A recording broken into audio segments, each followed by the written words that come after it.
Today we come together to celebrate and challenge the 7 finalists of the SHED project, our competition for young architects. However, before I speak specifically about the competition, I would like to say a few words about Hauser Wirth and give some context to the competition. Ivan and Manuela Wirth are passionate about buildings. Since founding the gallery in 1992, they have completed many ambitious and complex construction projects, including the conversion and renovation of old brewery buildings, both in Switzerland and the UK, the conversion of an uptown New York townhouse, the development of a disused roller disco, and the striking reinvention of a Somerset farmstead, Durslade Farm, where we find ourselves today. The distinct architecture of these different buildings is always framed and expressed by an honest and sensitive way to add interest and character to the gallery spaces, whether it involves the addition of new space or has been reinventing of something older. The success of the buildings is synonymous with the success of the client-architect relationship. It is hard to be a great client without a great architect, and vice versa. Hauser Wirth continues to expand, and we're excited to be working on a 100,000 square foot gallery complex in downtown Los Angeles, which will open in spring 2016, and a new 6-story purpose-built gallery space in Chelsea, New York, opening in 2018. On both these projects, we are lucky to be working with and under the guidance of Annabelle Saldorf, who has travelled here today from New York to give support to the competition and contribute to the day. And so, with an active programme of development and construction projects, which almost rivals the gallery exhibition programme, you can start to understand the context in which ideas were developed for an architecture season, and indeed the SHED project. Of course, I've said all this without any mention of perhaps our biggest accomplishment in the past few months, the installation of this stunning pavilion by Smiljan Radić. We launched the SHED project on the 20th of March with a very simple brief. Entrants were invited to design a replacement building for our studio complex at the Maltings in Bruton. The new building had to fill the same volume as the old derelict shed, and we asked for entries to consider the context of the building carefully and think about how this simple addition could be used by artists or cultural practitioners working in the studio as part of the gallery's residency programme. In the first few weeks of opening the competition, we had over 365 young architects and collectives apply. From these, we had a list of 95 eligible entrants, illustrating a range of creative and innovative approaches to the brief. From these 95, we drew a long list of 25 entries, from which our judges selected the final 7, all of which are here today. Hooray!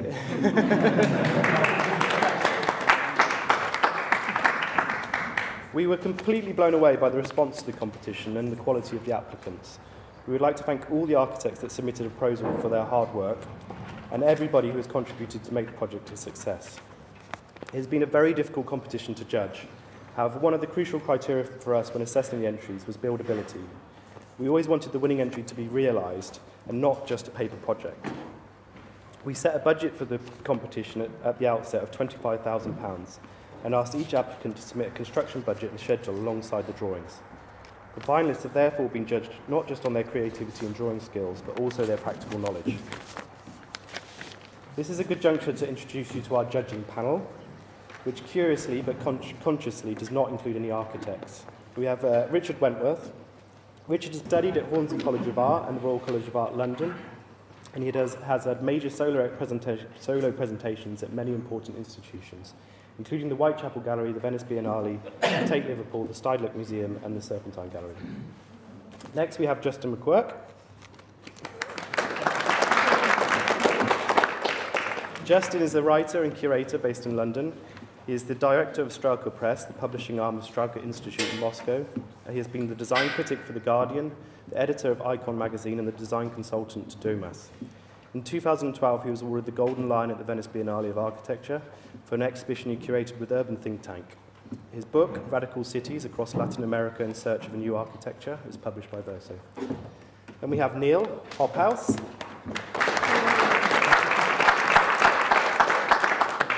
Neil is a collector and writer, and as a patron, Neil has commissioned a number of buildings both in London and Somerset by architects such as Alison and Peter Smithson, Florian Bagel, Cedric Price, Stephen Taylor, Skeen Catling, and most recently Hugh Strange, whose Architecture Archive won a RIBA National Award in 2014. He's a lifetime trustee of the Sir John Sloane Museum in London, and he lectures and writes for the V&A, the Architectural Association, Architectural Review, The Economist, and the AA Files. Our fourth judge, John McConnell is a graphic designer and design consultant whose work has won many accolades over 4 decades.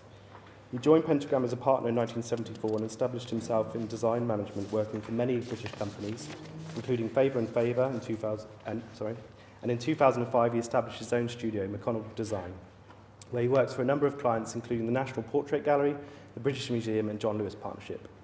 Sadly, John cannot attend today due to a sudden and serious illness, but we thank him for his previous contributions and wish him a swift and full recovery. At this point, I'd like to return to Neil, who deserves a special mention because it is his incredible collection of architectural drawings that we are currently exhibiting in the gallery. Landmark Structures for a Poetic Universe is a beautiful show, giving an insight into the drawing practice of many architects, from Frank Lloyd Wright to Mies van der Rohe to Superstudio. But being most intriguing for how this diverse range of hash marks, lines and squiggles comes together to form a poetic narrative.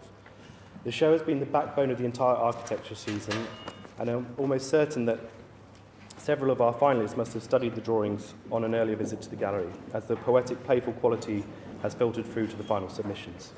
So, we have our first finalist, please.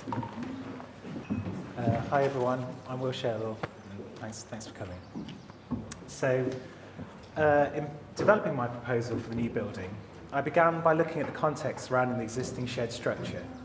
What I wanted to capture in the new studio space was some of the robust qualities of the adjacent buildings, particularly the industrial character from the period the site had been used from the brewery, and also the building's elemental materiality, simply constructed from stone and mortar. I was also interested in how solidly grounded the existing buildings were, which, as you can see in this photo, the grass runs right up to the base of the building, rooting it firmly in the landscape. There's also something appealing about the existing shed, which is a very informal language constructed from a variety of materials, including corrugated metal and timber shingle. And I didn't want to completely eradicate this vernacular quality in the replacement building. So, taking the void left by the existing structure, the concept is to continue the mass of the studio building, creating something equally heavyweight. I felt a concrete exterior would serve this purpose appropriately, as it will be respectful to the surrounding buildings, but also provide enough of a contrast with the stone to be clear where the new studio began and the existing structure ended. Concrete also seems an appropriate choice, as it is commonly used in industrial applications, and over time we patinate to match the tonality of the existing stone, which as it is eroded has developed an uneven coloration. Concrete facade will also help to achieve thermal stability through absorbing the radiant energy, hopefully avoiding overheating, which is a common risk in small-scale lightweight buildings. The building's interior is intended to contrast with a sturdy exterior, and the studio spaces are clad entirely in plywood.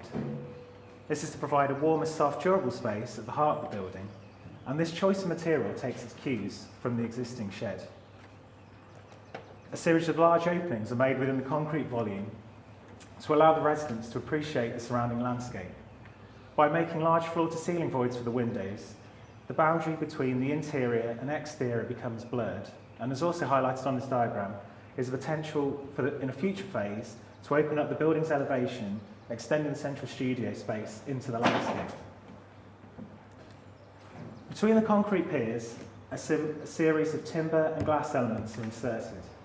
This mirrors the language of the existing building, where sensitive interventions have been made following the transition from brewery to gallery.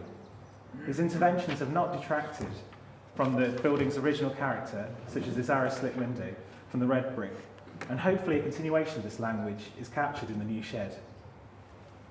And then this slide shows the completed mass with all its component parts.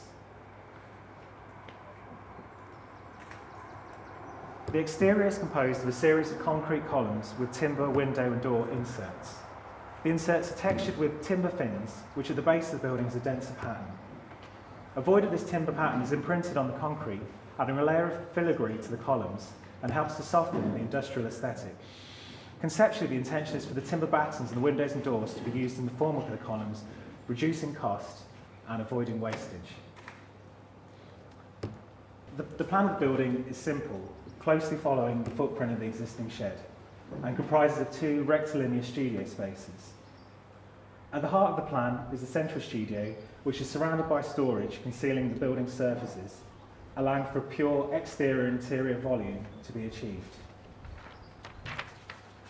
Placing the storage against the walls creates a flexible open space And a defining feature of the central studio is the 5 large windows framing the views of the surrounding landscape.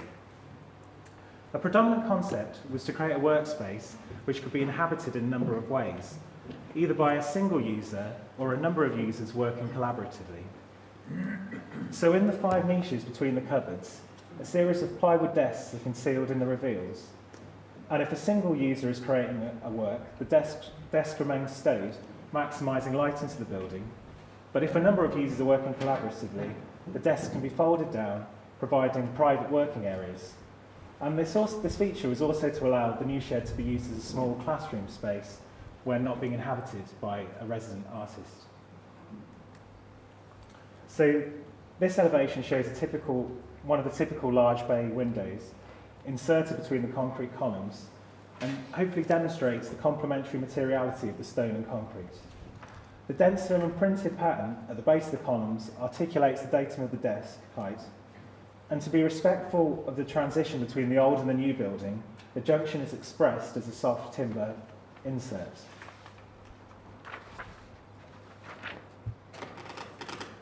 The interior space draws on the vernacular of traditional tool sheds, with large perforations created in the walls and cupboards similar to pegboard. This not only adds an additional layer of texture to the space, but encourages users of the building to actively use it as a workshop by allowing tools to be hung on the walls. The folded down desks directly in front of the windows allow the users to directly engage with the surrounding landscape. This view shows how the space would be inhabited by a number of residents. All the building's windows were fixed to minimise cost. Ventilation is provided through a series of timber vents, which allows natural ventilation across the plan. At the heart of the building is a central studio, a large flexible space to produce and exhibit work. One of the first moves I felt it was important to make was to reopen the infill doorway and re-establish the link with the existing building. The paint is cleaned off the stonework, leaving the wall and texture exposed at the head of the room. And the singular choice of plywood unifies the interior, and the space is intended to be an active workshop, with the building structure and fittings left exposed. The timber joists supporting the roof are expressed between the plywood ceiling panels, and the tubular lights without luminaires are recessed into the ceiling. I also wanted to create different qualities of light within the building. So as well as the 5 bay windows, 2 polycarbonate roof lights are installed with the joists running below them. A small slot window in the south elevation prevents aspects of this site. And this elevation also contains the primary entrance door and a secondary larger leaf door. This is to allow the central space to open up into the landscape, and I've made a proposal for a future external workspace. Opening up the facade allows for the production of larger scale artworks and also to remove bigger pieces. This is provisionally shown as a concrete paved space, which could be completed at a later date. To the east of the plan is a secondary smaller space, and it's conceived as a smaller writing room / study. A user can retreat from the main space and be isolated with a movable partition. A secondary entrance is also provided into the room, allowing it to function independently from the central studio. The plywood writing desk is the only fixed piece of furniture within the building, which is lit by 2 slot windows, again hopefully encouraging the user to appreciate and engage with the surrounding landscape, one of the site's best assets. So this slide shows the different elements of the building, and a primary consideration throughout the project's design has been to achieve a method of construction which a builder used to taking on small works and extensions would be capable of. So following advice from a structural engineer, the intention is for the in-situ columns to be freestanding elements supported off the ground floor slab, with the ply roofing and secondary timber structure acting as propping at the top. The timber roof structure is very simple, supporting the single ply roof, allowing the majority of the project's budget to be invested in the timber lining, inserts and concrete exterior. So this view shows the east elevation and the smaller studio space sitting alongside the central studio. Like the existing building, the heavyweight concrete facade is grounded equally firmly in the landscape, and there's a defined contrast with the stone, and is a noticeably modern addition. As mentioned previously, the interventions into the existing building have been influential in the new shed's development. The timber inserts emulate this, and I've played with the rhythm of the timber fins to define the extent of the doors and openings. And the intention is for the timber elements to have a much freer language than the rigid concrete columns.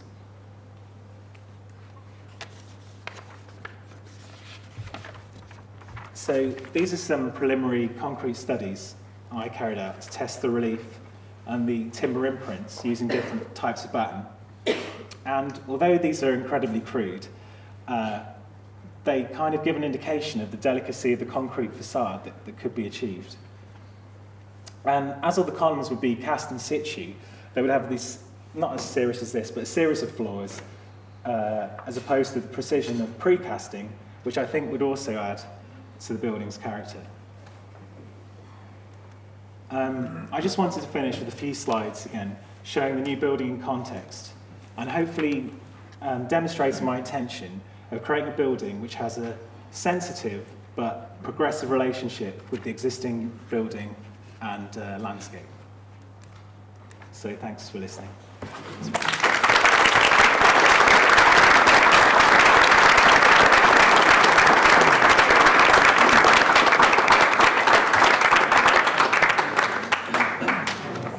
Thank you.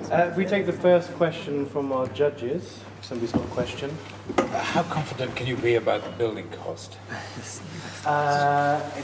It's quite difficult to give a very definite building cost, because obviously there's a series of unknowns in terms of the best way to make the concrete, and I think it would be better to take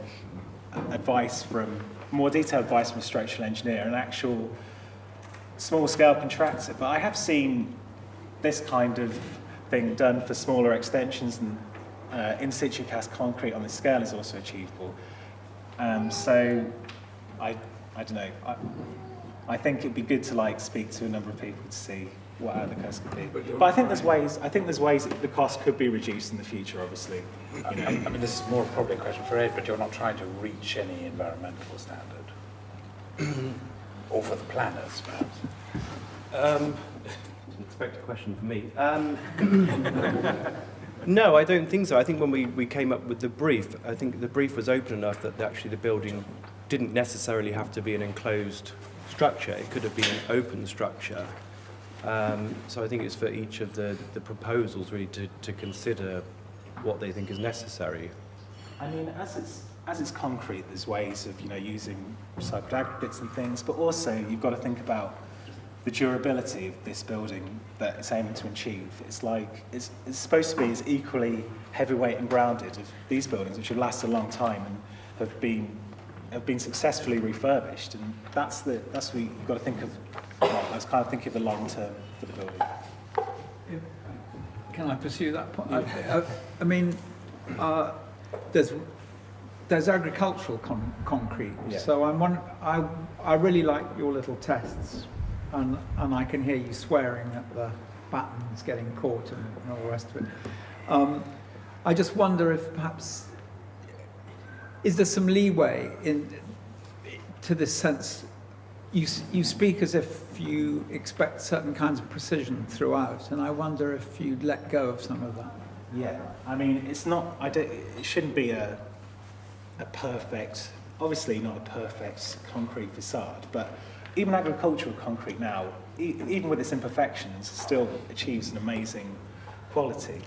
And so, yeah, not perfect at all. And I have been, one of the early things I was looking at was I spoke to some CNC manufacturers just for a much simpler way of making the molds and routing out from an MDF to make, because myself making those like small mock-ups in the garden and just fixing the timber and casting it was a bit of a nightmare. So I can imagine on the scale, although you didn't call me, I would have helped. So I have looked at a much simpler way of making and cheaper way of making the molds rather than. But can I just pick up on what Neil mentioned previously, is practical and cost consideration. Do you think this building is heated or unheated? So I'm hoping the concrete will add, like I said, to the thermal properties of the building, but I have shown it underfloor heated and leaving that as an exposed finish, the screed exposed. And so, I think it would require some heating, especially the size of the windows and things, and the rain screen. But obviously, there's certain environmental standards it has to achieve through the building regulations and Part L and stuff, and obviously it's well insulated and Any questions in the audience? Can somebody raise their hand if they want to ask a question? Have you actually done anything like this similarly previously, or is this a sort of, as I'm just looking at on your bio in terms of what you do on a day-to-day job, so I wanted to just explore whether you'd tried and tested. Specifically, casting concrete on a scale like this for a small building, no. But I have built smaller interventions in like Ecclesall Woods, where we cut down the trees and plant timber ourselves, built a series of shelters, and also some large-scale, less interesting office extensions and things like that. And I am working day to day on residential schemes that are being built at the moment on site. So. Okay, we're going to move swiftly on. We've got a time.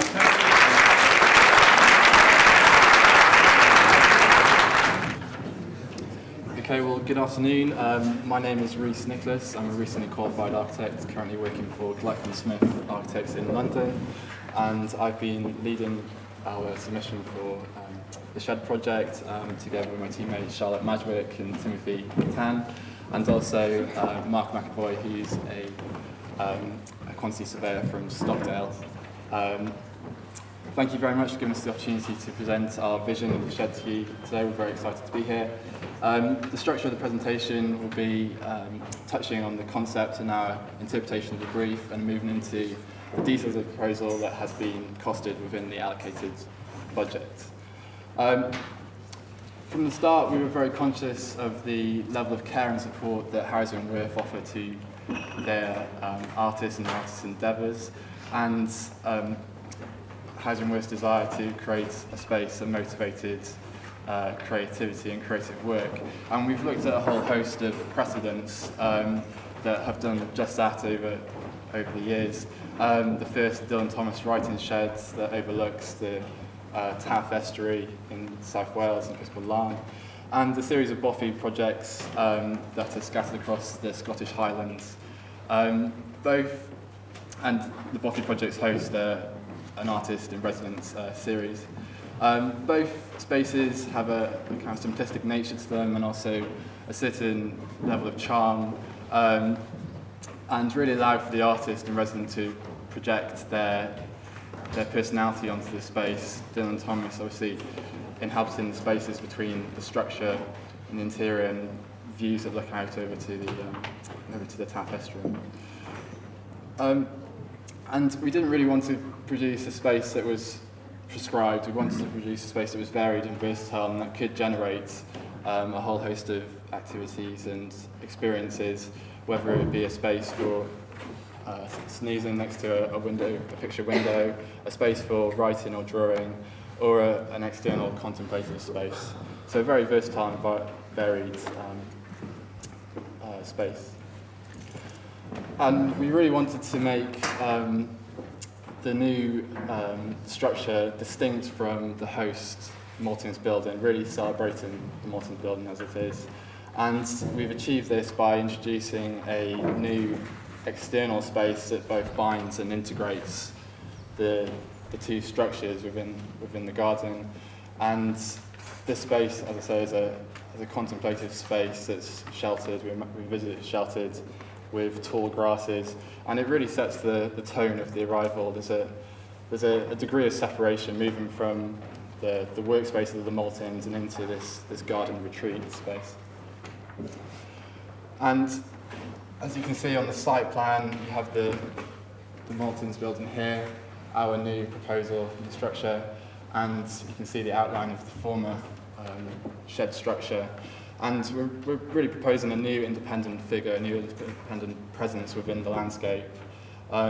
This building is exposed to various things on the site. To the west, you have the main roads, and here, and the green banner of the Budgeons supermarket and the adjacent petrol station. And to the south and the east, you have views that extend across the garden towards the river. And these early site readings have really informed our treatment of the facade and the location of apertures within the structure. And I'll come on to that a bit later when I talk about the elevations. In terms of the plan, we've reduced the size. We've made it a much more simple plan of 6 by 4 meters. It's now offset from the existing outline of the former structure. And that structure really lives on in a sense, and it's traced through a new garden that wraps around the new structure. And this garden provides a consistent foreground to the interior, but it also provides some form of mediation between the new structure and the existing garden landscape. And this wiggly line kind of suggests the user's movements and points of different points within the structure. And just kind of elaborating on this kind of garden concept, the garden room somewhat creates a garden island that is filled with a variety of plants that have been selected for their appropriateness for the clay soil types, but also in accordance with their height. So you'd have the common bird's-foot trefoil, the smaller plants along the west facade, and you have some cat's tail, longer grasses around these spaces, which are really providing a sense of shelter. And we've taken some recordings from the site, and we were also looking at some form of colour, kind of a contrasting colour scheme throughout the seasons, and that colour wheel at the bottom really shows the change in colours and textures. And that really sets up our interior scene. This would be the view of the picture frame windows as you enter into the structure. And as I say, the new garden landscape provides that mediation and blurring the boundaries between internal and external spaces. These openings are very much framed with a timber frame, which is reminiscent of traditional timber frame garden structures, a continuous ridgeline that directs the eye towards the gable end. And we've looked to inhabit the recesses between the structure. On the east side, we imagine this to be somewhat of a utility wall, a simple shelving device that will have places for kind of washing your paintbrushes and storage of just useful items, as well as a fall down bed that could be used by the artist. On the west side, in a similar sense to the Dylan Thomas example, spaces for artists to pin up items of inspiration and maybe their work in progress. And we really wanted to instill in the interior a sense of familiarity and domesticity, really encapsulating this idea that the artist is at home when they're in this retreat. So some home comforts, and then the final ensemble, a comfortable, warm space that is flooded with light along the west, and an opportunity to project the silhouettes of the flowers onto the floor. So moving outside, this is the west elevation, which really has a series of low-level windows that frame views of the adjacent garden, as well as a form of screen that really buffers, provides a visual buffer to the adjacent budgeons in the main roads. And it also produces quite an interesting silhouette of almost a floating shed structure on stilts, which is quite fun. And this elevation really shows the dialogue between the two forms, the Maltings building and the new structure. Again, a picture frame window that extends views south towards the river. And on the east elevation, a picture frame or box window that overlooks a raised flower beds. And on the north, really the sense of arrival, what you're greeted with when you leave the Maltings. And in terms of materiality, we're playing with a contrast between a light interior of plywood and timber floor finish with an exposed structure. This is contrasted with a dark, however muted exterior with a tar paper roof finish and a black pine tar plywood cladding. And we've been in consultation with the Conservation Officer Andrew Tucker from South Somerset District Council, who has provided comments in support of the scheme, and he touches on the reminiscence to the traditional black corrugated tin sheds and the former industrial use of the site. And we've also consulted with a structural engineer to get the structure as efficient and cost-effective as possible. And really the garden room is a microcosm of domesticity set within the landscape. It's a place for reading, a place for writing, thinking, snoozing, however you'd like to use it. And it really encapsulates the true spirit of an artist retreat, and we hope it will provide a rich and pleasurable experience for those who use it. So this is a garden room for Hauser Wirth.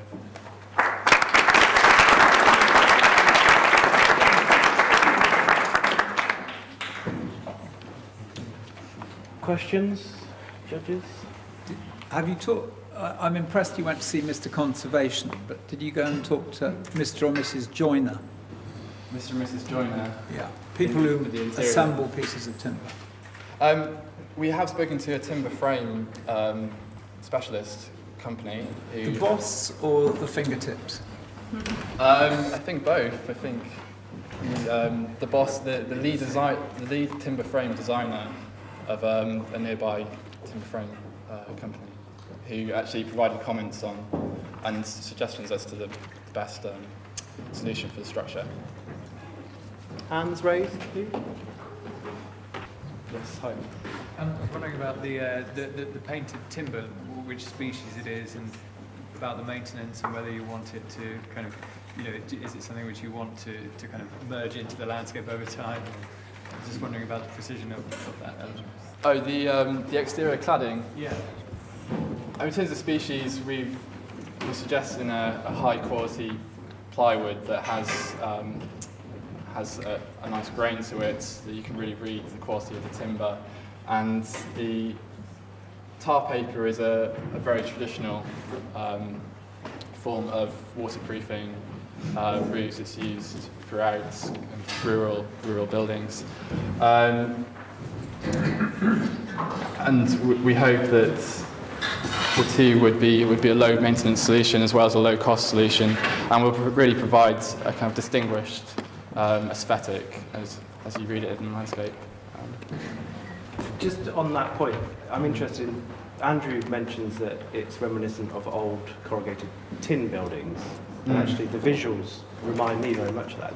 Did you consider that as a material? Why did you go down to me that seems like an equally low cost and potentially long-lasting material to have used.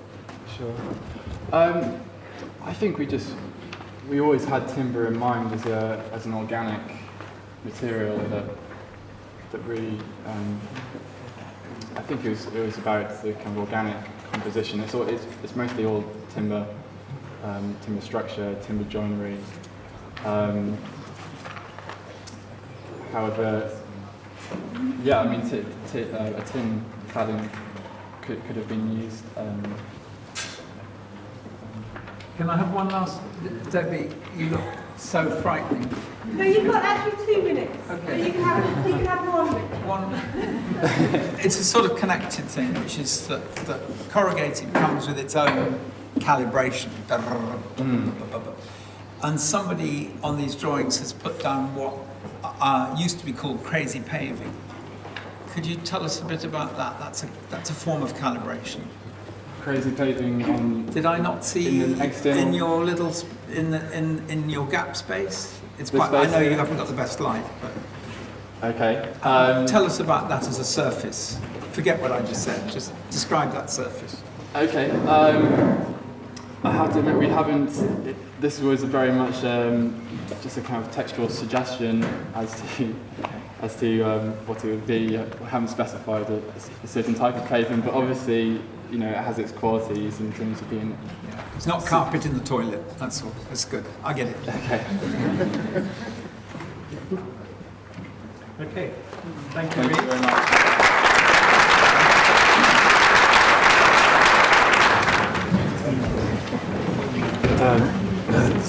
Hello, so I'm Uma, and this is mine and Sam's proposal for the shed project.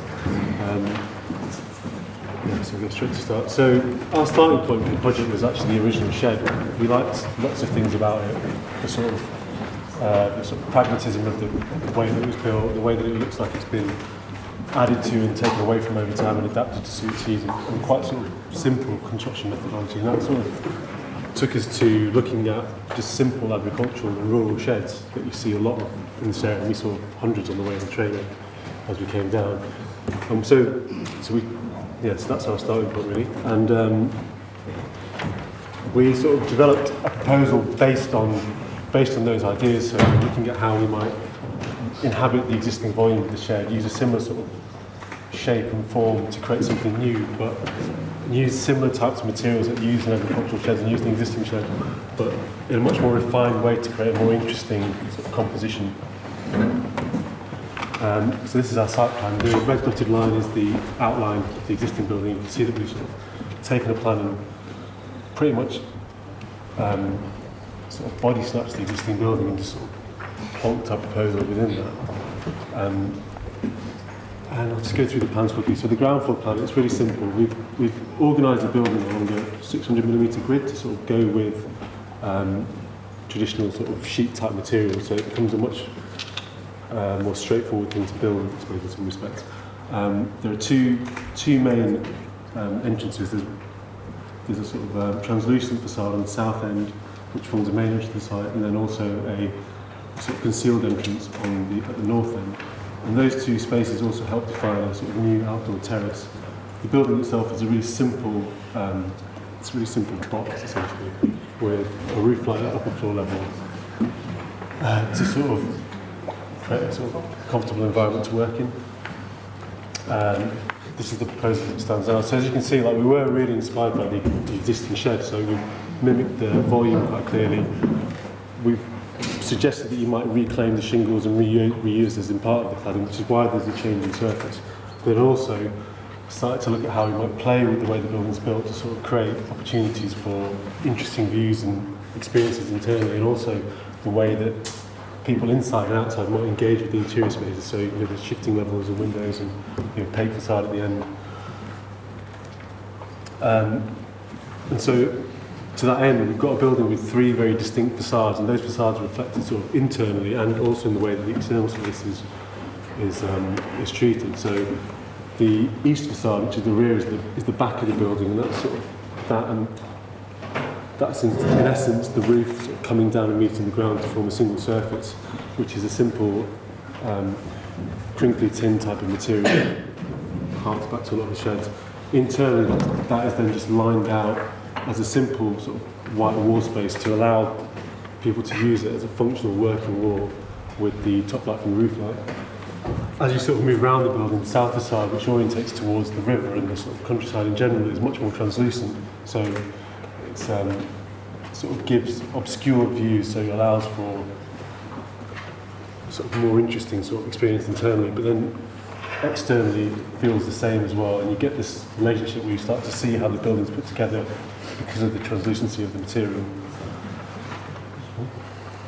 And then the main facade is the west facade, which orientates towards the road, and this is the sort of most highly articulated facade out of the three. So we've got this sort of shifting cladding, the windows that relate to how you might use the building, how you might use the studio space. And internally, that's then expressed in a much more clear way, so that the framing of the building, the sheet materials, are sort of become part of the interior treatment. And this model sort of describes that idea of how internally the structure starts to reveal itself as you go around the building. So you start with, on the north facade, with the existing building, which is stone, and then it becomes a sort of solid sheet material, a translucent material with structure expressed, and then an articulated west facade. So I wanted to talk about one of the drivers for when we were developing the project was how you might build it and what materials you might use and how that might sort of drive the form, but also like the expression of the material. So this is just a sort of palette of the different materials we're using in the building, from the sort of existing slab to concrete blocks, timber battens, different types of cladding, and paint and light surfaces. And what we wanted to do was create quite a rustic building, but articulate in a much more refined way. So sort of look at how you might use these traditional techniques and materials, but detail it in such a way that it feels a lot crisper and a lot more refined. So it doesn't feel like it's a shed. It feels like something that someone's taken some time and thought about. And you can see here now the different sort of components of the building come together. So you have the three sort of facades, the sort of solid facade, the translucent facade, and then the articulate facade. And that expression of what's articulated internally and how that relates to one another. And this is another view of the interior of the building. So we wanted to create a space that was interesting without being distracting, and all the materials we're proposing will be self-finished. We're introducing, we've got an idea where we might have translucent linings to the roof material so that you can sort of highlight within there. So during the day it becomes a flat surface, but at night it starts to glow. There's a wall there's a plain wall towards the back, which becomes a sort of place to exhibit and work, and then these sort of framed views on the west facade. And then we've built it and designed it in such a way that you could buy all the components from Wix, and on that basis we've priced it, and that's how much it comes in at. And that's it, thank you. Thank you for the presentation. You talked a lot about materials and facade. Could you say something about how the building behaves from the inside and what people might do there? Well, we wanted to create a building that was that allowed lots of different things to happen. So we haven't really articulated the insides in a disconnected way from the exterior. So the interior expression of all the surfaces relates quite directly to the external treatment of the facades. I think the metaphor that we were using was that it's like a well-fitting pair of shoes. Like, you don't notice the building because it fits well, whereas if it was unfit for purpose, you'd be squeaking around in it and you'd be kind of, occupied trying to sort of make it work. We're hoping that by effectively giving a blank canvas, that it can facilitate lots of creativity and lots of idea generation as opposed to sort of driving that.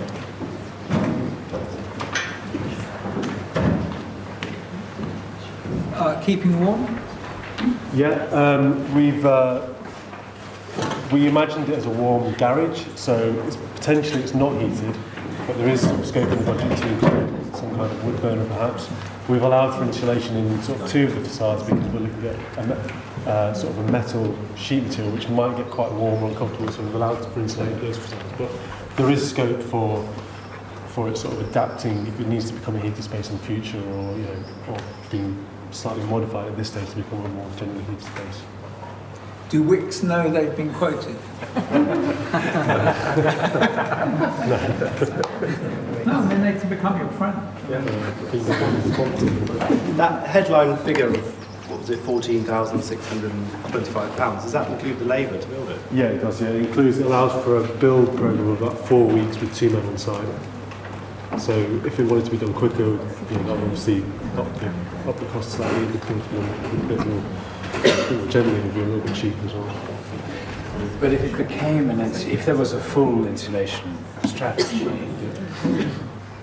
wouldn't that contradict the story you're telling about the building?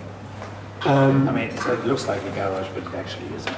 Yeah, there would be, I think, the reason we've gone for that garage idea is because we wanted to express the way the structure works on one of the facades completely, and that, if you start to insulate that, becomes a little bit of a fake, basically, and we're reluctant to do that. So we've taken the idea that it's partially insulated, and then, there is scope for faking it a little bit, I suppose, if we wanted to let them alone. But not to the extent of actually denaturing it. Yeah, exactly. I can understand that.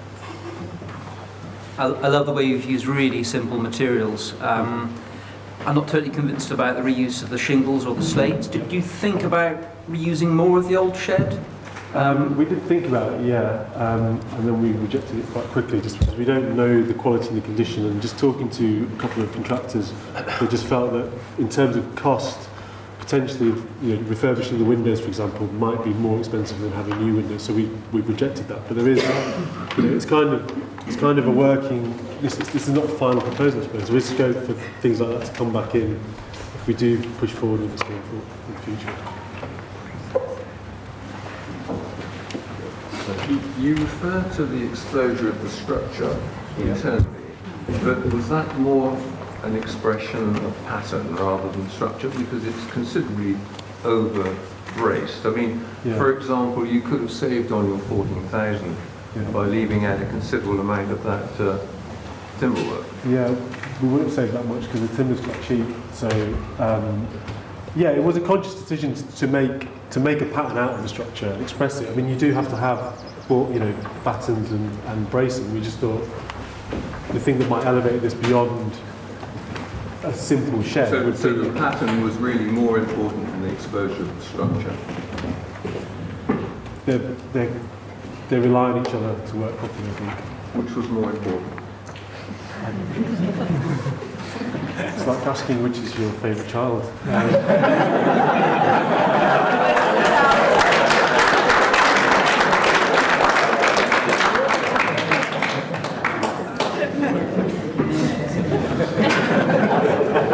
I don't know. Okay, thank you very much.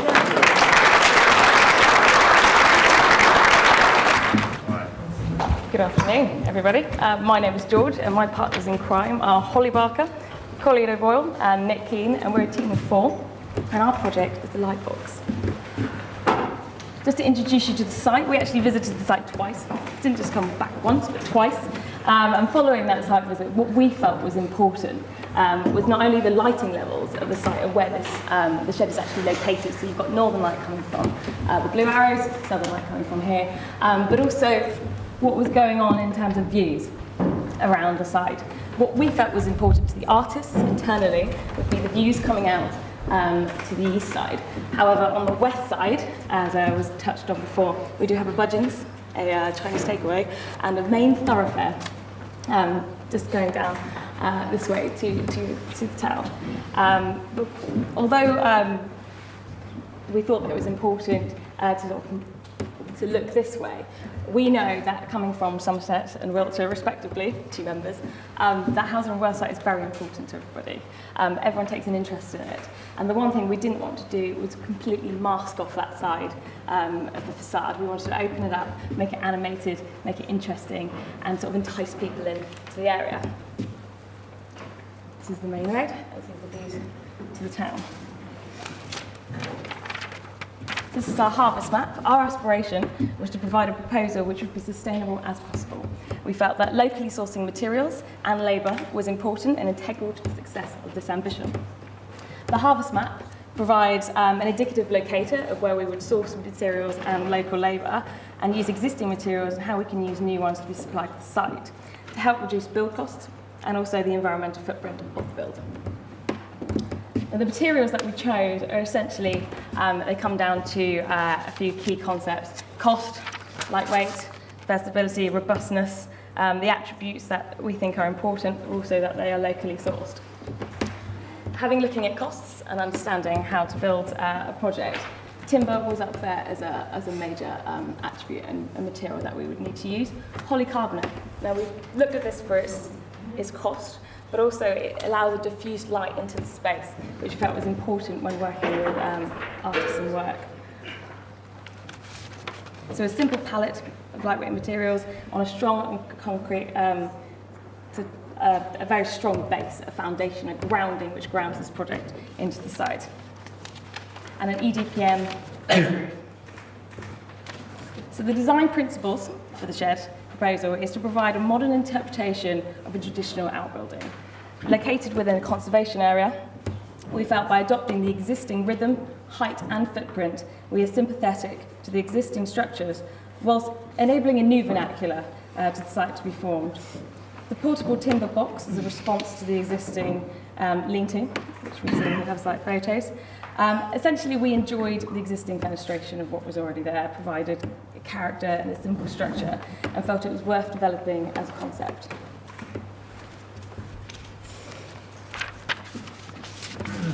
This is the southern facade. Light can be problematic with overheating, therefore solid timber cladding to the south helps mitigate this.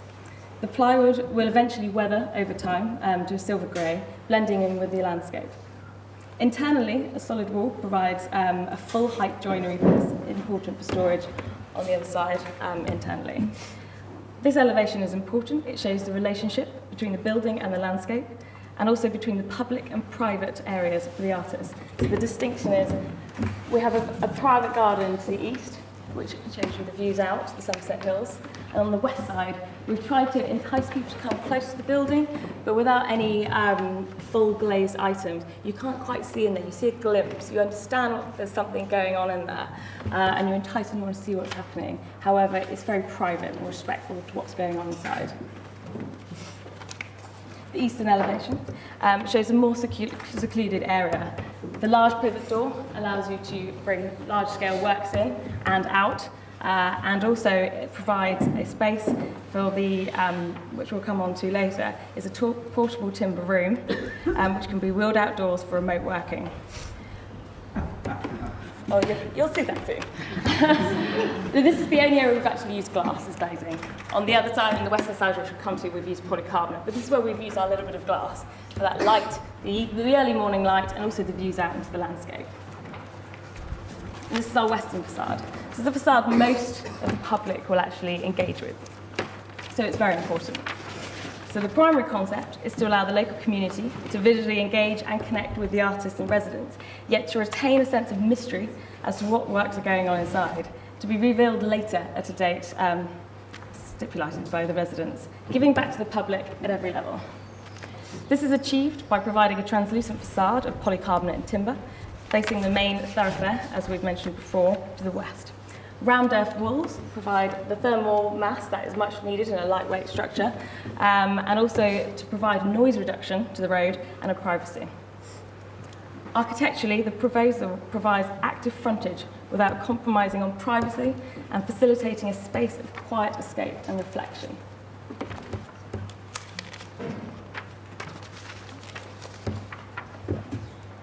Over time, as the residencies change, the animated western facade adapts autonomously, potentially on a daily basis, where the artist or artist inhabits the shed and the layers of shelving and the work that's displayed reveals a glimpse into the processes in creative practice. And there is actually a potential for an archive of previous and current works being left on the shelves and just sort of gathering dust or moved to the side. And I think that's what's really important, is that there's this legacy coming through in the facade, which is also open to the public so they can see what the thinking is going inside. Internally, the design has maximised floor area, enabling flexible working. Space between the structures is used for storage, thermal mass and insulation. And the solid and transparent panels to each facade is contextual. This is the western facade overlooking the road. We have diffused light, but it's not open. This is the eastern facade, where we have the glazing, the large open door, and the main access through. Our aspiration would be, if feasible, following detailed survey analysis, to go through to the Maltings, and this would be our route entry. and the joinery piece, bespoke joinery piece, which would enable people to sort of put things in, store things away, open things out. Materials are robust and inexpensive, designed not to be precious, as you can see from this image. The idea is that you develop a patina over time, where people are spilling paint on the concrete. That's all adding to a feature of the space. You know, a few knocks and grazes on the timber structure, that's not a problem. It's not designed to be pristine. It's designed to be a working space for working people. And that's what we love about it. And you can actually see from these images internally that we have a large ring beam or concrete base of plinth that really grounds this into the ground. It is a lightweight structure on top, but that is the legacy as well. That is the footprint. It's reminiscent of the existing structure. You can sit on it, you can kick it, you can move it, you know, you can knock it about. It's not going to go anywhere. And potentially there could be a new shed on top of that footprint in the next 20 or 30 years. It's about keeping something there as a legacy. The timber room, the portable timber room. This is a portable timber space within the open plan. It allows you to push something out. It's a toolbox. It's a little intimate space within the very maximised floor, open floor ground that you can put outside. You can put it inside. You can pin stuff up in it. You can create a gallery out of it. I think it's great to have in it, and it just brings something back to the space. For the artist, you can move it around on casters. It's pretty robust, we hope. And it's a nod to the existing lean-to, which is falling apart. So, simple construction techniques with robust detailing, provide an outbuilding which is fit for creative purpose, architecturally stimulating and within budget, which is important. We aim to harvest as much build material as possible, aforementioned previously, with lightweight materials, reduce on-site labour and time, which is key to keeping it in budget. So, as you can see from the following slides, we predict a 12-week build programme from demolition to completion. And I'll quickly flick through these. This is where we have the concrete ring beam going in weeks 4 and 5. Week 6, this is the erection of the timber and beam construction. Polycarbonate, rammed earth, which is very important for thermal mass. Okay. Roof structure and the completing of the cladding finishes. Electrical. This is our very detailed build cost. Now we split it between what's harvested and what's bought. As with Uma, we got a lot of prices from Wix, various other online department stores. However, there is obviously going to be a trade cost, so we've taken that into consideration that through a local contractor with local labour, there is going to be a trade cost that should hopefully bring it in budget. And the harvested materials add to that. This is the final build. As you can see, the timber box can come out into the landscape. Our landscape proposals are quite, they're nothing too over the top. It's just about getting something that's grounded, natural, soft, and private to the back, but also something that works with what's already there contextually. And this is all the components that make up that project. Could you say something about the ground? I'm very conscious of your wheelie bin, your wheelie box. In fact, I've got a name for it, the drawing room. But I just know how that stuff works. I just know, you know, it's the supermarket joke of who got the square wheel. Just talk about surfaces. The ground. We do have an extended plinth. Our foundation actually is the full footprint of the original building. So it's actually not the footprint of our building, our proposed building. So it does go a little bit further out. So you can push it out and get it outside the building and close it off. So you can still have it as 2 different studio spaces, this small intimate one, which you can have outside, albeit not that far outside, or and an internal space. But the casters we have specified are industrial strength, apparently. So they should be able to be wheeled about on the terrain. And there is the opportunity to extend this with a bit of hard landscaping. Your wheels are far too small to contemplate getting out into that terrain. You should be much bigger. Yeah. We'll go back to Wix. And is it sort of quietly humorous? I mean, is that what, you know, Does the Ian Sinclair grumble, you know, that balconies are built to keep bicycles in? Is there a kind of something is there something ironic about that box? You can hoard all your bits and pieces away, and you can keep it looking very pristine. And it's playful. I think it's something playful for the space. It allows you to adapt it, move it around. Yeah, and just open it up, and it is. It's like a little extension of your studio, and you can do with it what you like. You can keep it internally as you like, your little internal office within the open space, which is, you know, the rest of the plan is open plan and one big room. So, can you tell us about the rammed earth? I mean, that's quite a specialist thing, I would have thought. Who's going to do that? How do you do it? We have talked to local contractors to see. I know it is a specialist thing. Nick's actually worked with it before, locally, and it's something that we felt was going to add to the space. It's quite cheap. We can reuse a lot of the earth from the build, so it's recyclable. But it also provides a really lovely finish. But it will need a specialist contractor to do that, which we have costed in our very late. And what's the longevity of that in our climate with frost and rain? Well, it's internal, it's not so exposed. It's not exposed. So you have polycarbonate. And it's stabilised rammed earth rather than just rammed earth, so it does have a cement sort of component to it. Yeah, it's 10% cement. I think the typical cement content of rammed earth across the world is between 4 and 12%. So we're at the upper end of that, and even though it's internal, so I think it should be pretty stable. You've got Roland Campbell's book, haven't you? Well, very well read. Any questions from the audience? The little box that comes outside, is that weathered in any way? Because sure as eggs are eggs, as soon as you push it outside, you're going to have a thunderstorm. And then you've got a big wet box to put back into. It does have a rubber roof, but that's it in terms of weathering. It has a layer of EPPM. But those sides are going to get...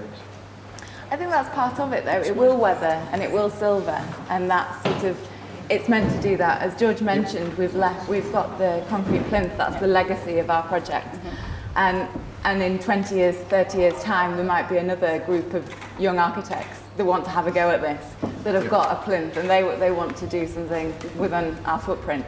But we see it as it's something that is going to weather and is going to blend over time. There's a difference between weathering and getting soaked. But it is inexpensive. They can be replaced. Panels can be replaced. But the idea is that you have essentially a garage door, which creates a porch. So we do have a little bit of weathering on it as well.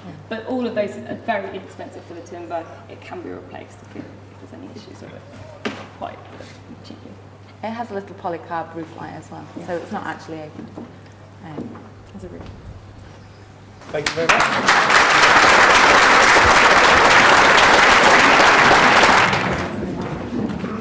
Hello, it's a pleasure to be here.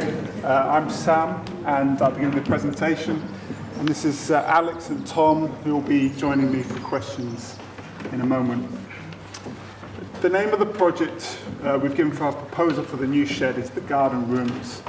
And this is mainly because our proposal is a response to the existing gardens found at the site, but also we think that it has the potential to reinforce some of the qualities that are within the garden context. The site is right at the edge of Bruton, and you can see the River Brue running along the south. We have the entrance road coming in on the west-hand side. So anybody who comes into the centre of Bruton, if they come over the bridge, on their right-hand side, they're greeted by the Maltings and its garden. And if we look closer at the site, you can again see the river to the south, the road running round, leading into the high street, the entrance to the site in the north, coming through the yard space past the Maltings. See in the centre of the drawing is the shed. And the shed sits between two garden spaces with distinct characteristics. So on the west is a much more open and visible side to the garden, visible from the yard and the road. And it has the remnants of a domestic garden which give it a slightly more formal character. On the east is a much more secluded space which has a sort of more relaxed, bosky character to it. And This is a photo of the more formal side, and you can see a sort of small pond and rockery and barbecue, indications of its sort of former life and more recent activity. And this is a view into the much more secluded side with a variety of trees, some of them fruit, suggesting it might have been an orchard at some point. And our proposal is to create one single structure with 2 rooms. And each room addresses a side of the garden. So the larger of the space is the outside room, and that addresses the formal garden. And then what we call the cabinet, which addresses the secluded garden. And these 2 rooms are different in scale, but they're also very different in their character, not only to each other, but also to the existing spaces found within the Maltings complex.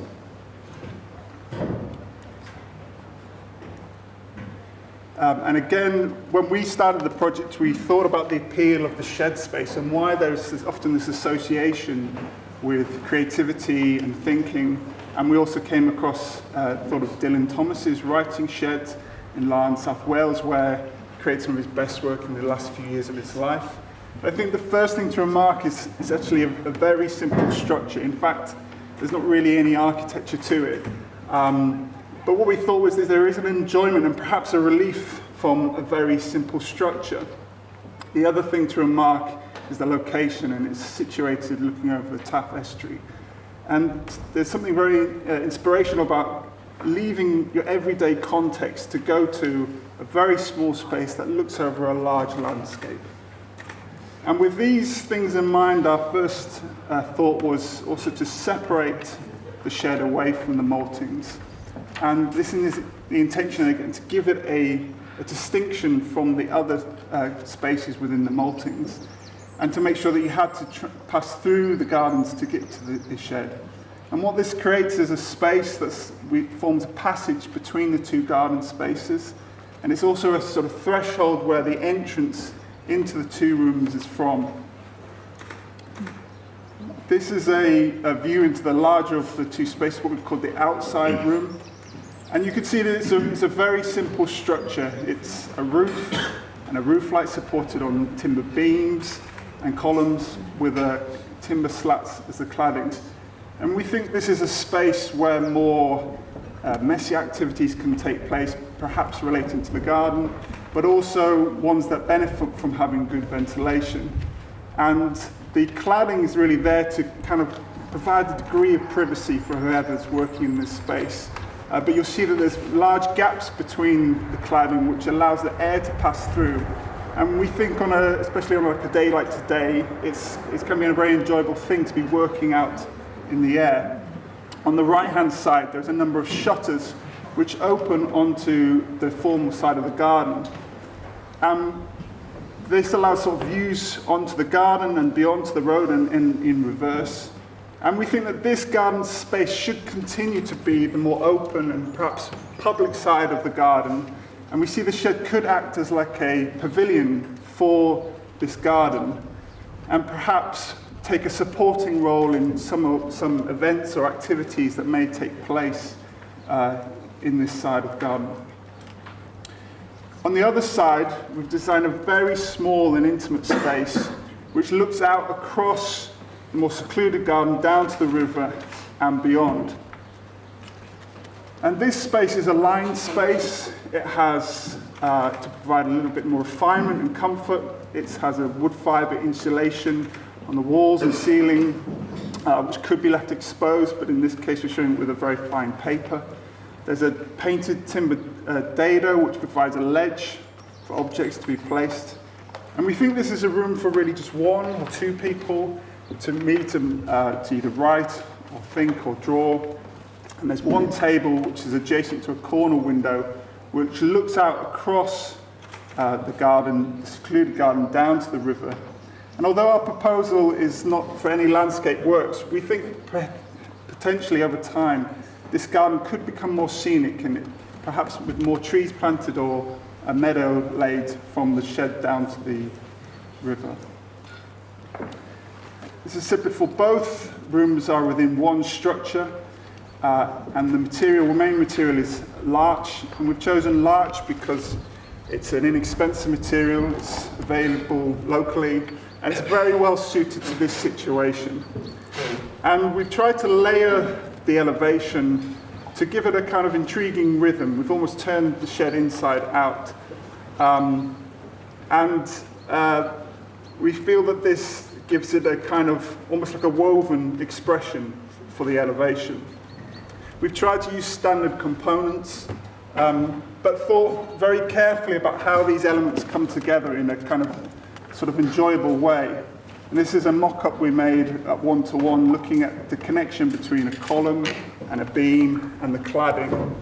And you can also see that in this we've painted it with a very special paint, a mixture of iron oxide and a linseed oil, which has been used for many, many years across Europe as a paint. And we think it gives a vibrancy which will work well in the garden context and gives it a slightly more festive quality. From our perspective, in terms of the cost, we've tried to be very careful and expedient in creating these two spaces with distinct characters. And these have been tested by contacting some local trades and suppliers, especially for the timber elements and the roof. And there's a degree of reserve in the price that we feel is beneficial to if we meet with the client, we can discuss any maybe further ambitions they have for the uses of these spaces. How do you see the floor surface? So, at the moment in the outside space, we're proposing to reuse the existing concrete slab, assuming that it's suitable. There's money in reserve in case it needs to be remade. And then in the smaller space, that floor is raised up and insulated. And at the moment, we're thinking that surface in the cabinet could be a dark tile. So you would step up to the You would step up, yeah. Can you say something about this Louvre-ish feeling? You obviously like a slat.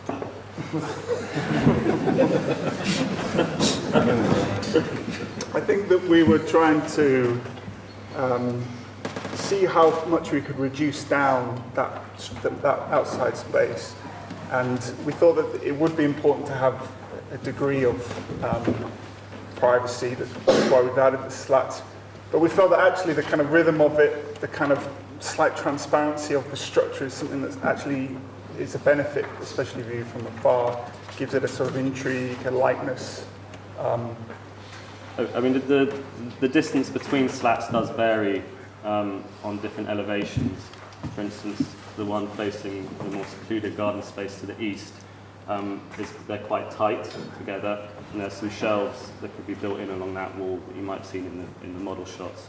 And as that cladding encloses the smaller cabinet room, the gap is extremely tight. And is there a self-conscious Anglo-Saxon reference there? Well, I don't know, we've been sort of looking for our kind of own expression for this building. We have looked at certain things. There are some sheds in Paddington built along the canal that have this kind of quality. They're used by Travis Perkins for storage. I think it's a kind of an expression that's on the way. It has a sort of intrigue for us, but it's kind of also quite pragmatic in a way. What has put together is really about judging which elements are expressed from the outside. That for us is quite interesting, how you can achieve that balance between something which is quite expedient but gives it a liveliness. Could you say a little more about turning the shed inside out? I thought that was a really interesting comment. Well, quite often, it's a very basic shed would be structural columns, timber columns, and then you clad the outside. And so actually, but on this one, our sort of main structure is on the outside, and we've made a sort of interior with the cladding. And that's partly because on that particular space, it's open, everything's ventilated, so you don't need to maybe protect as much as in a traditional way. But it's also because it's about giving this facade a rhythm and an expression which you find quite appealing. We've enjoyed the fact that this building doesn't have to comply to certain regulations, so we can be much more direct with the way that things come together, with the tectonic of the building. So that's something we wanted to express in the project. That's what we see as quite a big opportunity. Copper nails? Yes. Speak to this man. Perhaps not. Very self-stands out. But the principle behind it is to take a sort of really, perhaps crude isn't the word, but sort of a expedient method of joining timbers, and then just create a sort of a small moment of delight just by a real consideration in those elements. So perhaps, I mean, sort of stepping on from the copper nails, which may be a no-no. We're thinking again to cut nails, where so there's they're rectangular, and you just create a very considered grid of nails that's sort of acting purely functionally, but there's just a moment. It's just worth saying Tom's a carpenter, and he's actually moving to Frome, so he'll be looking for work.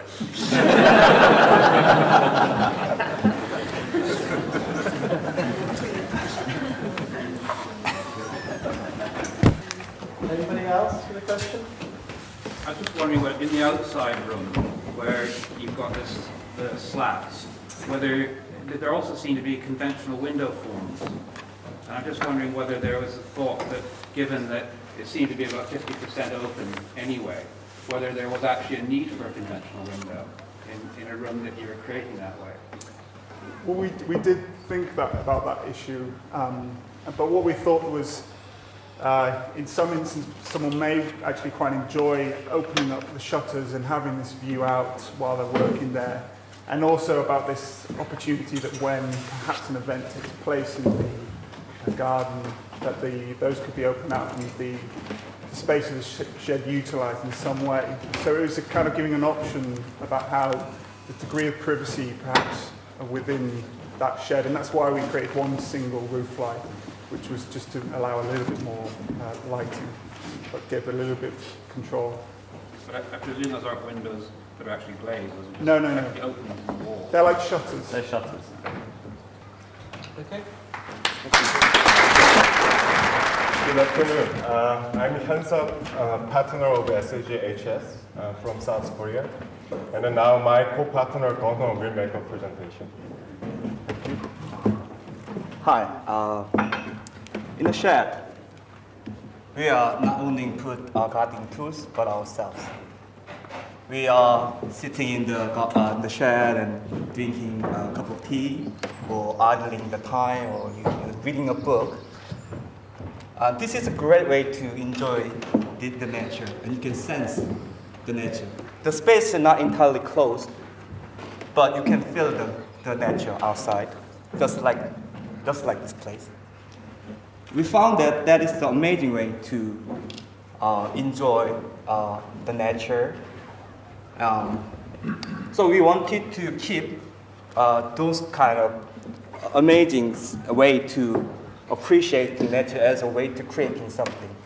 And also our site has great potential for it, because our site is surrounded with gardens, also the creating space.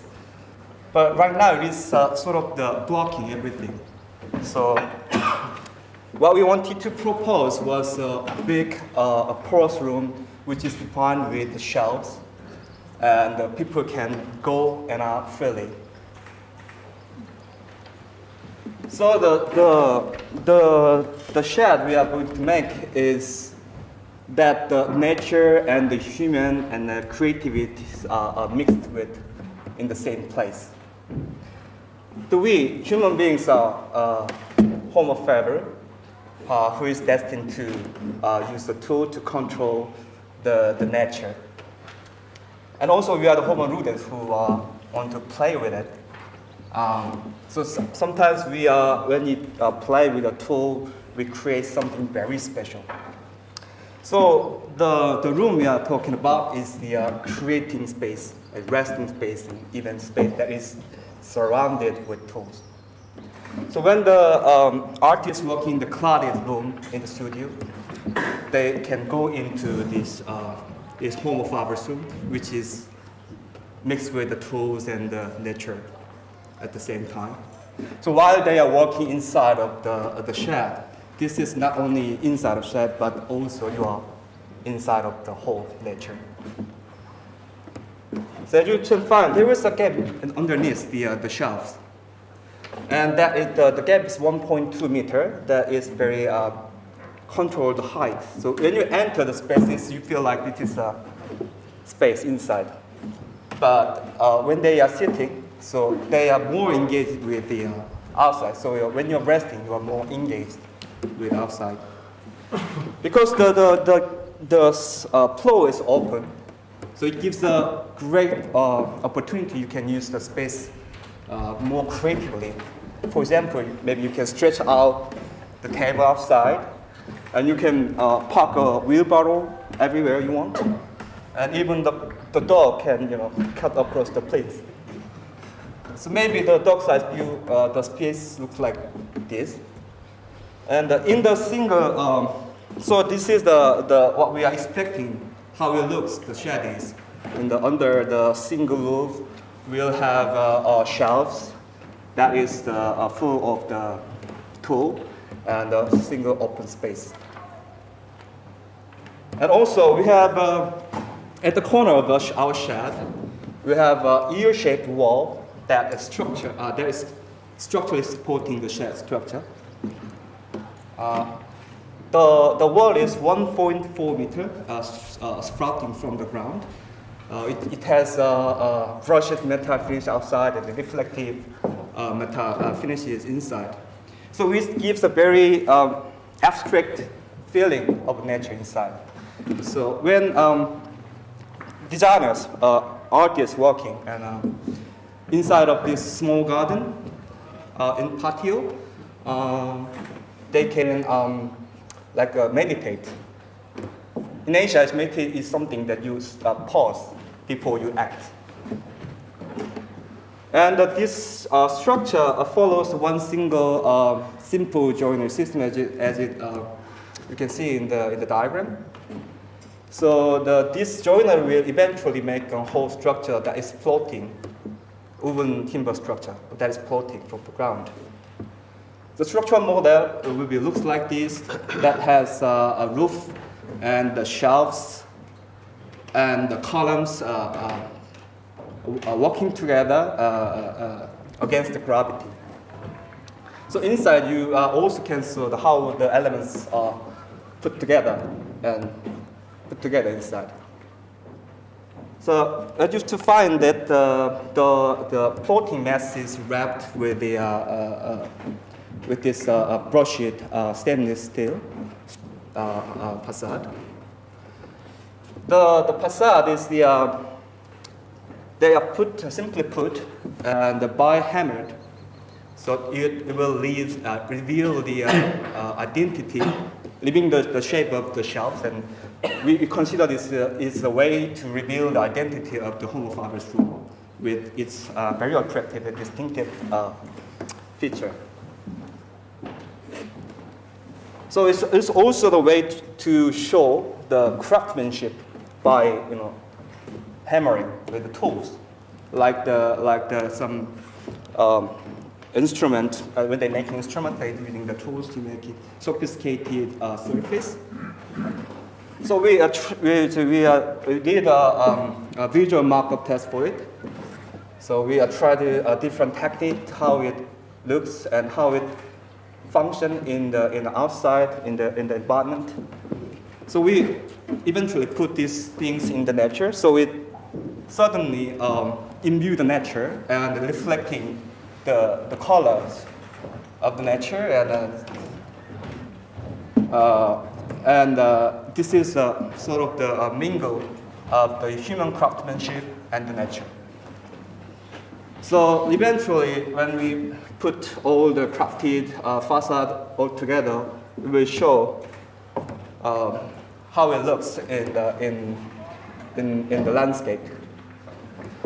So all the materials I illustrated is following the simple order for the assembly.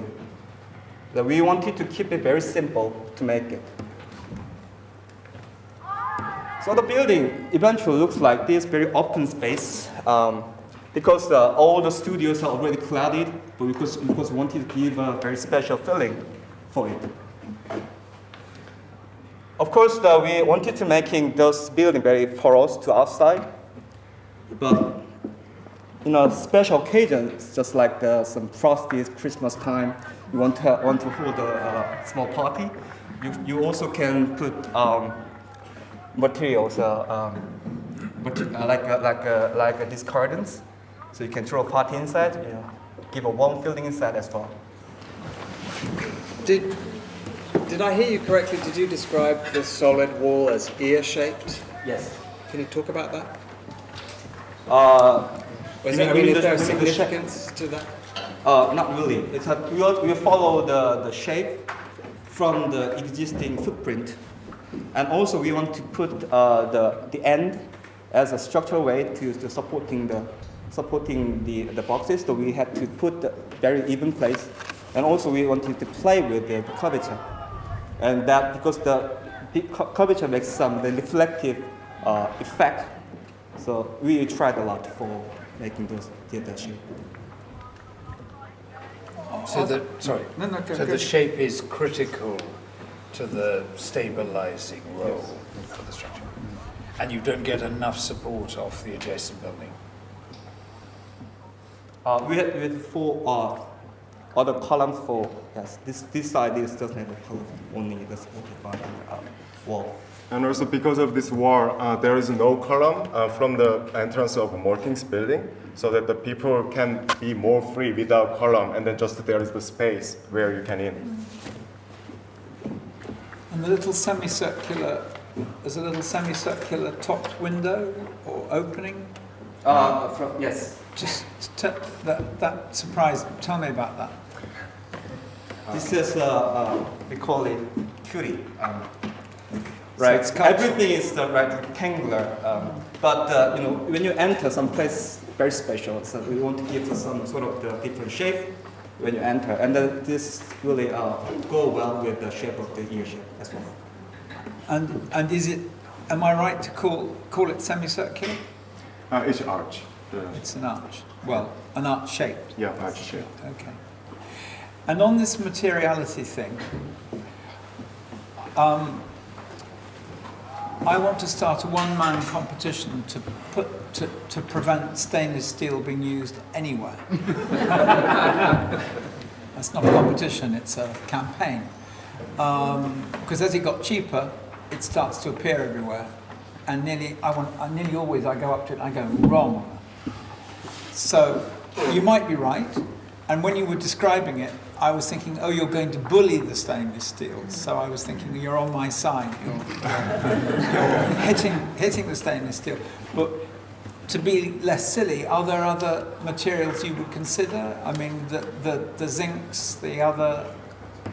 It depending on like local condition. For example, here, because in the other region, we can also consider the aluminiums or stainless steel or the other like metal sheets. But so far, we think the stainless steel is most close material we want to achieve because of its reflection and then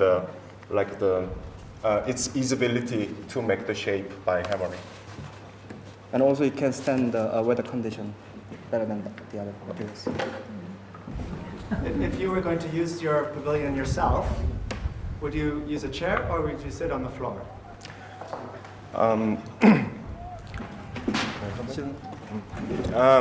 Actually, I can say we can imagine everything, but if I will be inside the pavilion, I will prefer sit on the floor because it's more like visible. But if I want to write something or if I want to work for like a small wood works, then I want to sit on the table. I sit on the chair with the table. So it depending on the like function or what you want inside of the pavilion. With that, when you designed the open bottom of it, were you consciously thinking of that then? Were you considering it from sitting on the floor? Yes. Yeah, I've got a question about it being a pavilion, because it definitely strikes me as a very highly articulated pavilion, as are lots of the structures, but in a way they're all, the uninsulated ones means that you wouldn't necessarily want to keep tools in them because of condensation, because of the way that they can only be used certain, in certain seasons.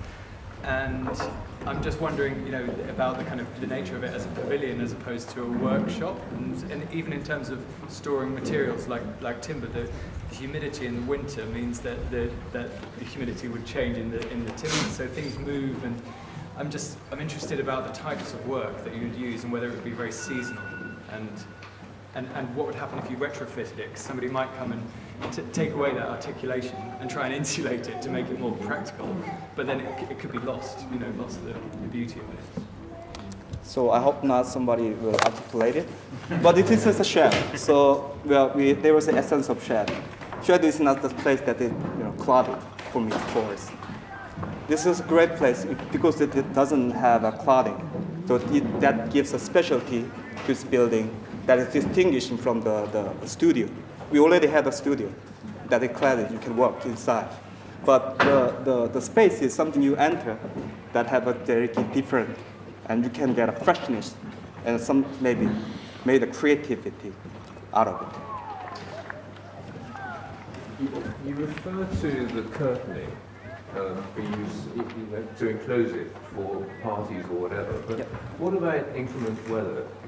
I mean, can you practically see any work going on for 9 months of the year?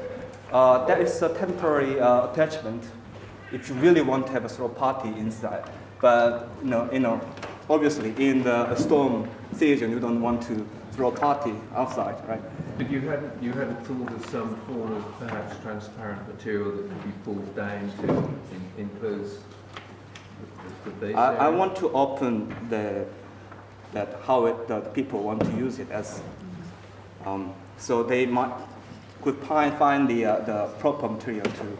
But you're not restricting use by having it open all the time.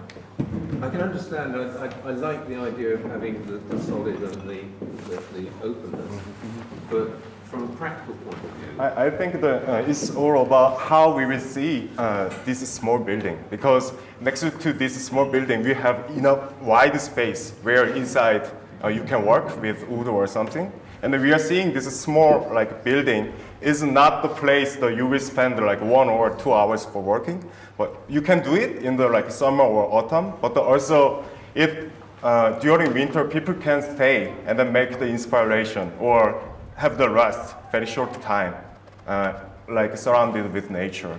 That's our point of view about this pavilion.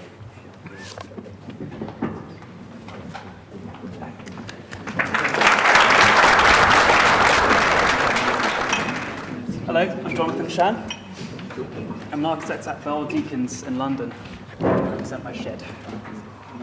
The shed is at the Maltings site. I didn't make this model, by the way. This is at Bruton Museum. The shed is at the end of the high street, and it's this area here. So currently at the Maltings site, we've got an existing house for all your domestic activities. You've got your existing studio for all your doing and all your making. And the brief, as I understand it, is for the creation of a third space in this green patch. And this is a thinking space to complement the doing space of the studios. So I started off the design process with a visit to Bruton, and I walked around all day just to try to get a feel of the area. And to inform the design of my shed, I've broken down analysis of the town into 4 different categories. So you've got colour, texture, form, and pattern. So briefly go through these. In terms of colour, you'll notice that Bruton mainly consists of these biscuity browns and sort of, lots of desaturated colours, lots of greys. And that's due to inferior oolites and doubting stone being the main predominant building materials. Lots of bleached timber as well contribute to the feel of the town. In terms of texture, you've got lots going on. You've got really rough, coarse, rubble formed walls, but coarse walls which kind of are more organised but have a lot of relief.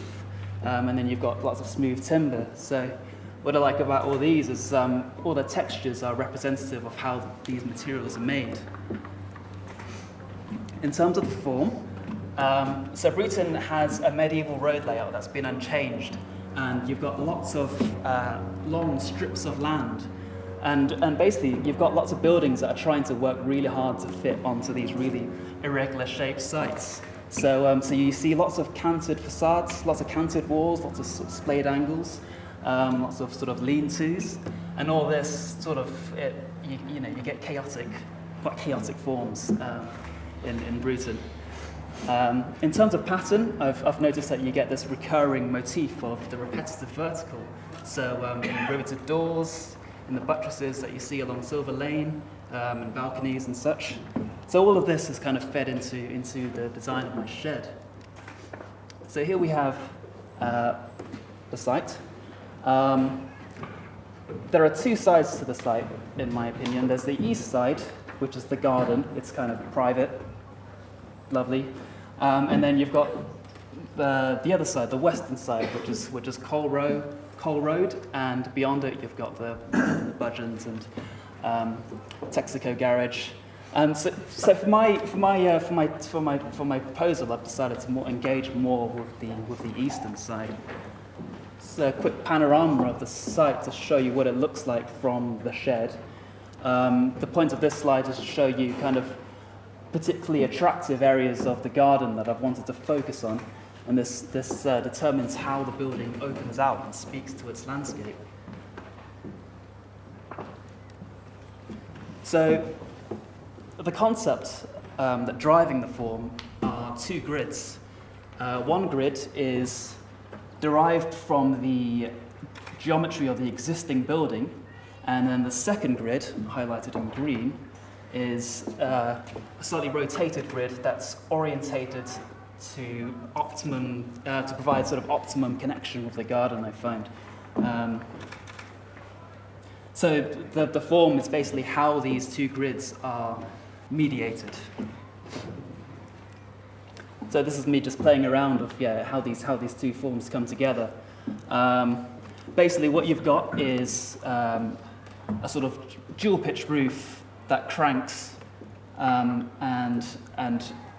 what the form I've ended up with is the dual pitch roof that cranks so that the ridge line meets the corner, and this is me sort of playing with the sort of angle of splay.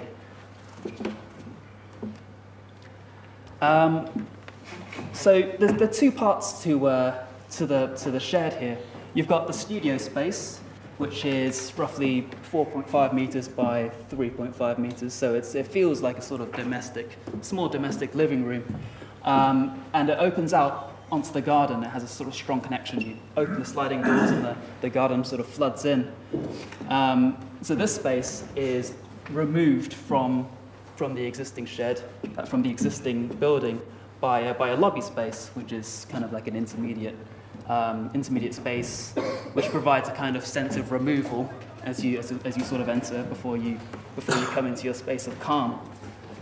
And the lobby doubles up as a bike store, which is something that I think is missing from the current Maltings site. And it's also a place where you can put your firewood and your gardening tools. So very practical.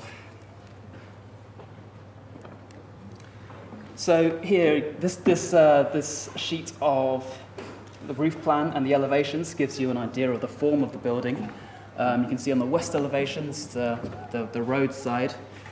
You can see how the form sort of references the lean-tos that you find in Bruton, but actually it's kind of this visual motif is flipped on its head, and actually it becomes a lean-from.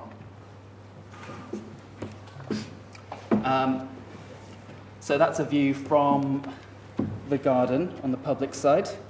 The idea was that it was a sculptural object that sits in the landscape, so it's one material that wraps the entire entity. So the material I chose is charred larch, and chose this because it's a very sort of coarse and expressive material. And I like how the charring sort of expresses the material's making. The grain of the wood is accentuated, and the patina of the surface means that it captures the light as the sun moves through the sky.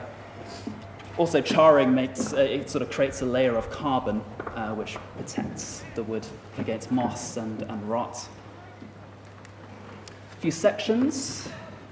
So, the interior, the materiality contrasts with the outside. So, outside, it's coarse and it's expressive. On the inside, it's calm and it's neutral. You can sort of see the way that the garden is sort of let into the building, and the white walls bounces the light around. Yeah. This is a view from the eastern side of the garden, sort of standing in a clearing of trees and looking back at the shed. And I think this visual sort of expresses the idea that it's sort of this picturesque object that's nested in the landscape. So the interior, you can sort of see this sort of calm, neutral, clean white walls, which sort of act as a blank canvas for the artist, really. And you can see how the large opening sort of lets in that sort of morning light that's tempered by the trees. So this is an articulated light space. Basically, there's an aperture on all three sides, connecting the occupant with the landscape. In the morning, you've got light that floods in. In the midday, you've kind of got this kind of midday sparkle, if you like. And in the late afternoon to the evening, light sort of is controlled through these two arrow-slit windows, creating two lines of light which slowly drift along the floor and then sort of rise up onto the wall. It's subtly presenting the passing of time to the occupant. Can you see that? Okay. Well, this is what it looks like at night. It's a very cozy wood-burning stove. Wood-burning stove is not only great from a sustainability point of view, but it's the genius loci. It's the heart of home. It enables you to use the building at night and throughout all the seasons. So yeah, that's my shed. So sculptural object from the outside, thoughtful space on the inside, and a proposal that underlines the tranquility of the existing garden. You began the presentation with a very observant, thoughtful reading of the textures and the forms of Bruton. Yeah. But looking at this image, I feel like I'm looking at a David Adjaye extension in Dalston. Right. So how do you connect the two things? Well, I think it connects on a number of ways. You've got the form. So I was speaking about the sort of the splayed walls that you find in Bruton, or the kind of crazy lean-tos. In terms of the texture, I think the sort of the coarseness of the wood is actually something that you find everywhere in Bruton. So it's not exactly sort of made out of inferior oolite, but it's sort of like a contemporary reference to the materiality of the town. But those random forms that you get in the town, like you said, they come out of necessity, of the difficulty of the location. Yeah, sure. Whereas you don't have this here, you have quite an open site, so it's a forced. It's also, well, it's driven by a want to connect to this part of the garden. So the display is kind of on this side.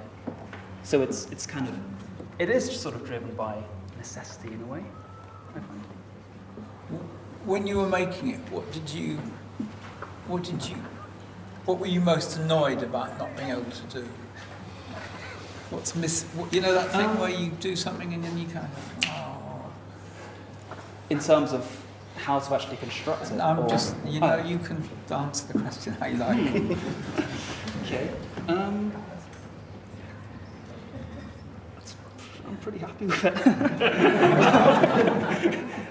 Yeah, I'd say that it sort of sits in the landscape garden, and the grass sort of goes all the way up to it, and people might question the lack of kind of landscaping, flowers. But that was a conscious decision, and I've sort of, you can't see it in this visual, but I've kind of got a strip, very kind of minimal strip of a flower bed that sort of contains, indigenous wildflowers like slips and pretty pink cheddar pinks and can't remember where I was going with that. So yeah, landscape. What were you going to make the roof out of, and how you can get the water off the roof? Okay, so the roof is actually a GRP roof, and it has little upstands to hold the rain screen cladding in place. I initially I sort of assumed that this rain screen cladding would be enough to keep the rain out, but actually, no, you actually need a proper solid roof to keep the water out. I think that's important. And what happens to the water? It runs. So there's basically the external rain screen cladding, and then underneath that. I'm a drop. I've landed on your roof. Yep. Continue. If you're okay, so you land on the cladding. If you somehow manage to weave your way through, so this is the connecting piece. If you somehow manage to make your way under this and drop onto the GRP, you'll run off and you will fall behind this rain screen cladding, which has another waterproof layer. So no, there aren't any gutters. Then what happens to me? So it goes into a sort of compacted sort of shingle that surrounds the site, and it sort of collects the water and basically slowly dissipates it over time. Yeah. Okay.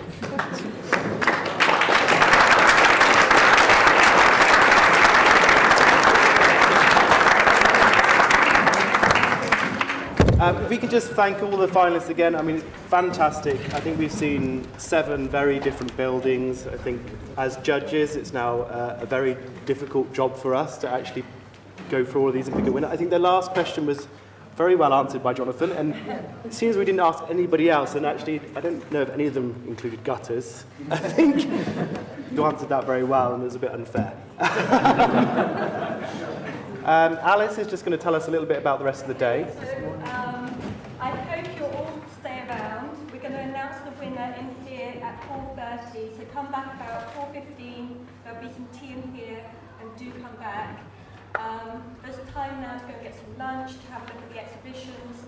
As Ed mentioned, Marcus and Nicholas will do a tour of the exhibition landmarks at 3:30 if you want to join that tour. But thank you to the audience as well, lots of great questions, lots of challenging questions.